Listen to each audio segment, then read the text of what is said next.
Right, good evening, everybody.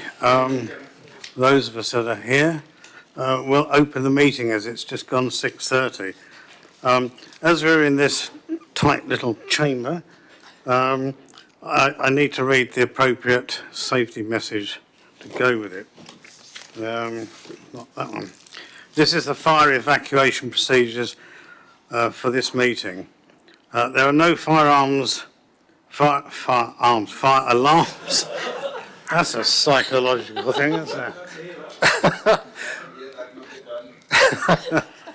Right. There are no fire alarms scheduled for this evening. Therefore, if the fire alarm sounds, please evacuate the building immediately. The fire exit is located at the rear of this room. Go down the stairs and meet in the War Memorial Park. Okay. Note this, we are being webcast on this meeting, yes, and please switch mobiles to silent or off. Right. Okay, so we'll start off with apologies, absences and substitutions. We have apologies from Councillor Cubitt and Councillor Tom. Are we aware of any other? Okay. I'll just point out that the quorum for this meeting is 3, so we're actually well over that. Are there any declarations of interest? Nope. Urgent matters? Nope. So minutes of the meeting held on. Actually, no. Where's the appointment? Where's the appointment? Sorry? Vice Chair. Oh yes, is that the next one? Right. Yeah, we need to appoint a vice chair for this committee. Do I have any nominations? If not, I would like to nominate Councillor Gaskell, who did a good job last year. Thank you, Councillor Putty. Yeah, and stood in for me when I had COVID at the last meeting. Seems a long time ago. I'm fully recovered, mercifully. If there be no other nominations, then Councillor Gaskell is duly appointed as Vice Chairman. Okay. Does he want to? Would you like to come and join the bench? Or,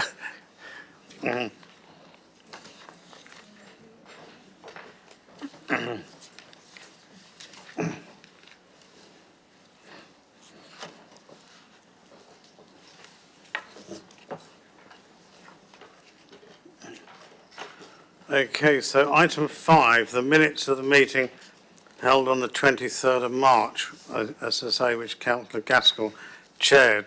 If anyone here was at that meeting, are they a fair representation of that? Yep. Okay, thank you. Okay, so straight on to item 6.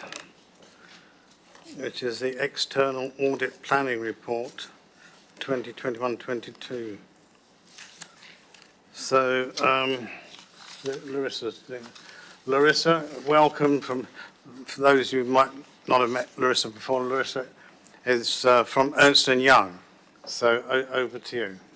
Thank you. I'm the audit manager for the 21-22 year end. Just to give you an update of where we are, we started our audit.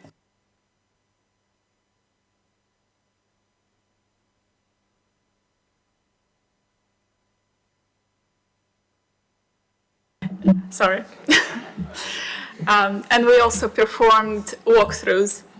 So you have in front of you, starting with page 13, the audit plan. And I will only walk you through key messages, as you all already have seen it. And I'll start my summary on page 17. This page and the following page summarize the key risks we identified. There are no significant changes from prior year. And starting with our usual risk of misstatements due to fraud or error, it's our required response to ISA 240 requirements. And linked with that, the specific risk we identified is on the following line: inappropriate capitalization of revenue expenditure due to fraud or error.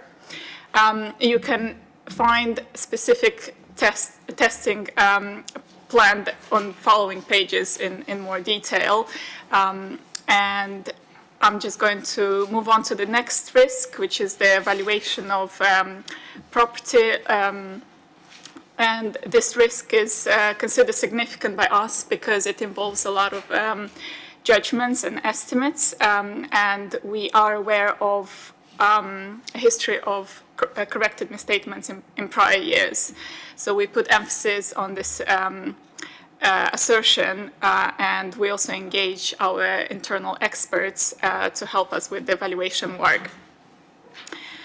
We also identified accounting for COVID-19 grants, which we are aware continued through 21-22 as an inherent risk because there is an element of judgment on classification of grants as a principal or agent, which leads to different accounting treatment.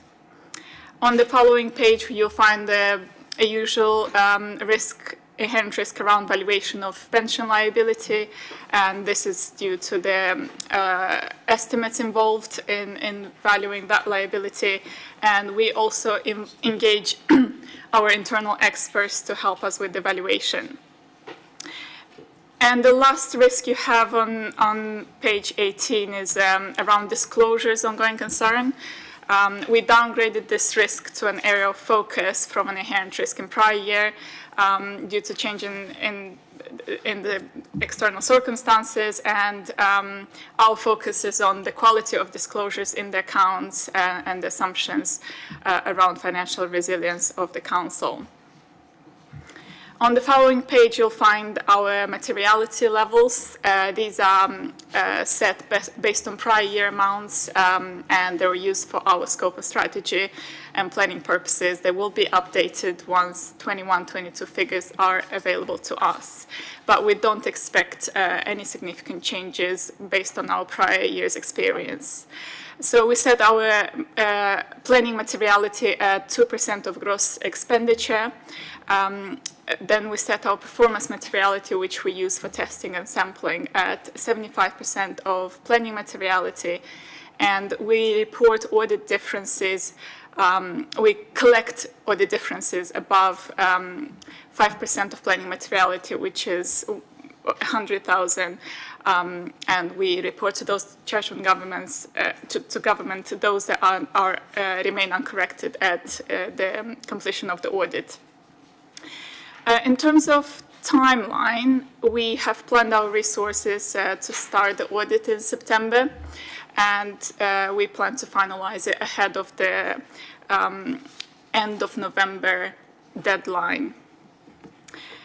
On page 48, I would like to highlight our fees.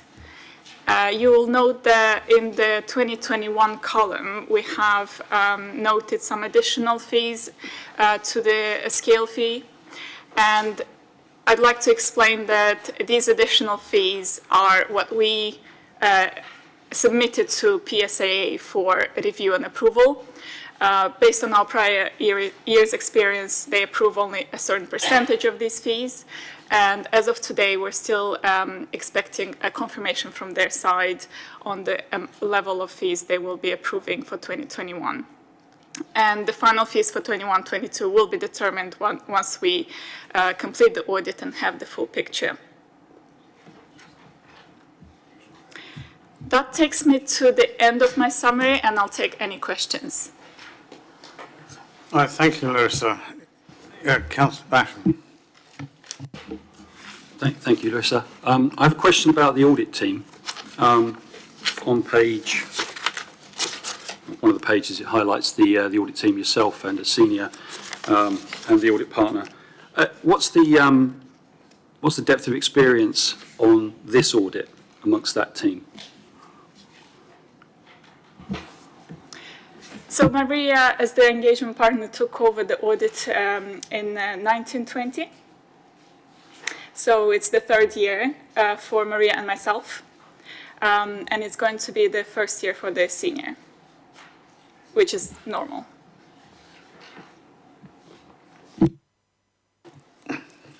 Any other questions or comments? I did have one, if I may. It's just I read through to see if there was any real differences between this and previous years. But I was just touched by it said you're going to use a substantive process, and I'm not being an auditor, I wondered what actually that is, and what is an alternative to a substantive process. Sure. So a substantive audit approach means that we applied testing by detail compared to a controls audit approach, which means that we test controls. And if we determine they're effective, we place reliance on those internal controls. In a substantive only audit, we don't test internal controls. Thank you. Councillor Basham? You referred to material misstatements in the property valuations in prior years. I'm fairly new to this committee, the first one. So can you tell me how large the misstatements were and how that sat in the context of materiality in prior years? Because I've got another question follow-up, which you can cover at the same time, which relates to the level of materiality in general, which I felt was a little bit high. Based on my memories, the figures are approximate. There was a corrected misstatement in the 1920 audit on investment properties of around 4 million, which was linked with developing costs. And there was a prior period adjustment in 2021 of around 3 million related to car park valuations.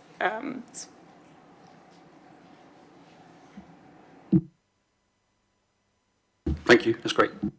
Councillor Katecha? Just wanted to ask about the fees. Can you justify the increase in fees, please? I can see some of the figures here, why and the reasons, but can you build on that, please? This is indeed a common question we get from a majority of our clients. And the background is that, first of all, the requirements from auditors increase year on year, and the scale fee is a bit outdated. And that is the main driver for the increase, for the what we call scale fee variation. You will note that we mention in our plan and in prior period audit reports about new changes in audit requirements, such as changes in ISA 540, which attracts the need to engage experts that we didn't have to before 2021. And another reason is when we encounter one-off type of additional work that we have to do. There is a 2.8 thousand fee here on prior period adjustment, which is a one-off, so we don't expect that to reoccur. But it means that it requires more time from us to complete the audit and more resources. Okay, Sue has input on this one. Yeah, so just for members' information, obviously myself and Adam and other officers look at all the evidence that sits behind these increased fees. We have a discussion about it, and as Larissa sort of mentioned in her presentation, we then effectively defer it to PSAA to actually arbitrate what that fee is. And as Larissa said, we normally end up somewhere in the middle of the increase in terms of what that looks like. So we do seek to have, and we are provided by EY, a complete breakdown of all the officers, what the time is and what they did. So we are able to sign off some of it, but not all of it, and then that's when we push it back to arbitration, and that's how we settle the fee. So if I got this correct, the final figure is not the figure at the bottom is not the final figure. Okay. Okay. Okay, because I was going to say it's a big jump, that's all. Okay, thanks. Putting that on, as Larissa's alluded to, we're just in the process of re-procuring our audit partners going forward. And one of the things that will be massively readdressed as part of that is the change in fee, that the scale fee, the base scale fee should be much higher than it currently is, because we do actually, we do recognise the audit requirement has changed since the original fee was set. Councillor Basham? Oh, sorry. Chairman, on the same item, on the fees, up here on the table, you see that there are non-recurring issues and additional work due to COVID, and plan fee was non-applicable, but the final fees look like 5317 and 7615. Can I have an explanation about it, please?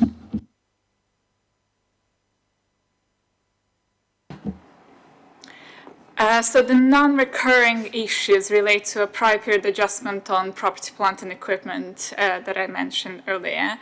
And there was an error which we had to extrapolate based on the audit methodology, and that involved additional time spent discussing with management and investigating the root cause of the error to understand if it's representative of the population. So that makes the non-recurring issues that we don't expect to see again this year. And the additional work due to COVID-19, we have to perform additional risk assessment procedures to identify specific risks that arise from the pandemic conditions. And we did have a new significant account, which is what we call in audit terms, on COVID-related grants, because they had new terms that were unusual, and they were new to us, and there was that element of judgment on classification as principal or agent. So we know that that is recurring in 21-22. It might be less material, we haven't seen the figures, but I hope that answers your question, but let me know if not. Yes, it does answer the question. So only I thought that the final fee was a bit more than what I would have thought. Sorry, if I can just clarify as well, the two columns you're looking at, the very first column is the audit we're about to undertake, so there is no fee in against those because they're not expected to reoccur. So that's not a comparator figure. The two items that you're looking at related to the previous year, it wasn't expected, and that's why there's an additional fee. There is no fee identified for the audit we're about to undertake because there's no expectation that it will reoccur.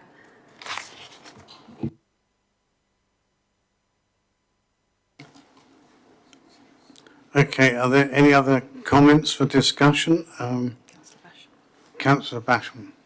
Yeah, just two, if I may. One's a point of clarification. I think, and correct me if I'm wrong, the Department of Housing, Community and Local Government has freed up more money to pay for audits because they recognise that the onus on local authorities and hence on the auditors is greater than it used to be. So you may or may not be able to confirm how much more money we've got as a result of that. So I don't think we've been given our specific allocation, but I think it was 15 million nationally. I think it's around, I think it was about 35,000 for last year. Thank you, that's helpful. And I did have one more follow-up question, if I may, just coming back to materiality. We didn't really cover it earlier sufficiently. So I just think, so specific materiality coming in at roughly £100,000, I think I understand why it's sitting there. I think it's a large number, and I think that residents will find it hard to understand how, if we have a number that's an adjustment that's under £100,000, it's not considered to be material. And I just think in that context of the material misstatements we've had in the past, that setting performance materiality at 75% of planning materiality when we could set it at 50%. I'm just wondering how that decision was reached. Sue? So just before Larissa perhaps explains how how it's calculated and why EY apply it in that way, this is about ones that are not corrected. So obviously we may well find errors that, so the errors we're talking about, in normal circumstances, we would look to correct those in the accounts. This is about making sure that you're made aware of any that we don't correct. And that £1.5 million, that's actually very immaterial in terms of some of the sizes that we're talking about in terms of the overall potential. I mean, it's a very low percentage. So that's the other thing that we have had before is that whilst within the audit report you won't have anything that's under £100,000 that hasn't necessarily been corrected, we have taken an action as part of our covering report that comes with it to identify anything over 50,000 for the committee's purposes. Thank you, Sue. Okay. Shall I answer the rest of the question? Sorry, Larissa. So with regards to your question about performance materiality, we do have a list of criteria that we go through to determine whether we need to lower it. And the main point we focus around is the likelihood of material misstatements that we expect in the following year. So for 21-22, we landed on 75% because we don't expect a higher chance of material misstatements in the future based on our prior experience. Sorry, I do have to challenge that because later on we're going to look at a report from the internal auditor that shows a control environment that's been deteriorating very slowly over 5 or 6 years. And I would also want to add with regards to the lower level of materiality, if you noted the specific materiality section, we set an even lower level for more sensitive areas in the accounts, like officers' remunerations, related party disclosures, exit packages. And we design our procedures to a low level and report differences at a low level for those areas. Thank you. That's all appropriate, and I understand that. So if I can just add as well, obviously the report from the internal auditors is about overall controls across the whole authority, but hopefully you'll see in there that the controls around doing the accounts are still at a very high level. But this is about material statements in terms of how we have applied the code, the SITFA code of practice, in terms of how we've closed our accounts and have they been properly accounted for throughout the year, which is what the testing is that the auditors do. So it's not about whether they're doing the right level of testing, etc. It's about what they're reporting. So they do an appropriate level of testing and sampling and questioning. It's just what they report that is slightly different. Thanks, Sue. I fully understand that. I just think that we should be reporting to a lower level of materiality. That's my view.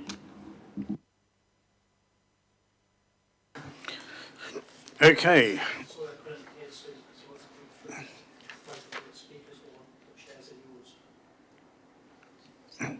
Sorry.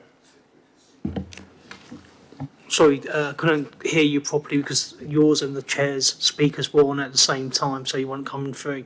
Just to let you know. Yeah. Okay, if there are no other comments, okay, Councillor Putty. Chairman, just once more, it's on page 5 about the valuation of land and buildings and property, plant and equipment and valuation of investment properties. It has got significant risk. And in the second column from PY, it's got no change in the risks, which means that it is still significant. And the estimation or the depreciation charges, etc. So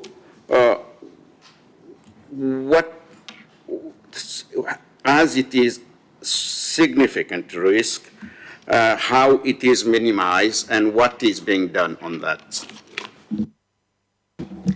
So just to clarify, first of all, no change in risk means no change from prior year, so in prior year it was significant as well. To reduce the risk to an acceptable level, we engage experts. We have specialists within UI real estate, and they help us with areas that are more complex and involve more judgments. And we engage them in prior years as well.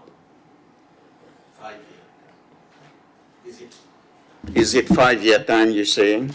Or We engage them to help us with this work in the prior to at least last 2 years. At least. Can I? Do you want to? I was just going to add there, the risk identified there is the risk to the audit opinion. It's not about the risk of the to the council as such. So that's significant risk to the audit opinion. It's not about internally the risk to the council.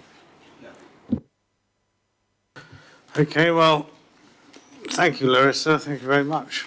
And best of luck for the remainder of the year with us. Thank you. Okay. So on to item 7. The external investments funds monitoring and the report. So this is the pooled funds review, which is on pink papers. So if we're all agreed that we are going to discuss this, I then need to read this following announcement. That pursuant to section 100A4 of the Local Government Act 1972, the public be excluded from the remainder of the meeting on the ground that the public interest in maintaining the exemption outweighs the public interest in disclosing it, and therefore that exempt information is likely to be disclosed as defined in the appropriate paragraph of Schedule 12A of the Act. And in order to continue, we now need to